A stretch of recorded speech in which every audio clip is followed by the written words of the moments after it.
Lei come la vede questa cosa che potrebbe crearsi, questa strategia? Ma guardi, la vedo in maniera molto pragmatica, sono occupato e impegnato su altri fronti, dobbiamo concludere la Pedemontana, dobbiamo portare avanti l'acquedotto da 80 milioni di euro che porta acqua pulita alle zone dei FAS, dobbiamo occuparci dell'occupazione, abbiamo la partita di far ripartire la TAP dopo 14 mesi di attesa, le grandi navi e molto altro ancora, insomma potrei andare avanti all'infinito, per cui ho ben altro da cui pensare che far più a distrarmi con le elezioni regionali. Senta, ormai anche Zingaretti, insomma, appena parlato con Mattarella, sì, al Conte bis si va verso quella soluzione. È quello che non si doveva delineare, secondo lei? Ma guardi, mi sembra chiaro che se questo accadrà l'Italia sarà governata da chi ha perso le elezioni.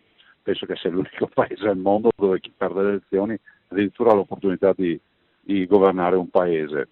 È qualcosa che grida vendetta, ma guardi, poi come diceva Manzoni nel 5 maggio, poi al posteri l'ardua sentenza. Immagino che poi ci diranno in questa nuova alleanza PD 5 Stelle ci diranno cosa vorranno fare della TAV, cosa vorranno fare delle grandi navi, cosa vorranno fare delle grandi opere. L'autonomia, altra partita importante. Ricordo che il PD ha fatto di tutto per non farci fare il referendum, ci ha mandato in tribunale, in Corte Costituzionale, ci siamo rimasti 13 mesi, poi abbiamo vinto noi e ci hanno vietato l'uso della tessera elettorale durante il referendum. Sempre il PD ha promosso ricorsi al TAR contro il nostro referendum e sempre il PD insomma non è mai arrivato a una conclusione.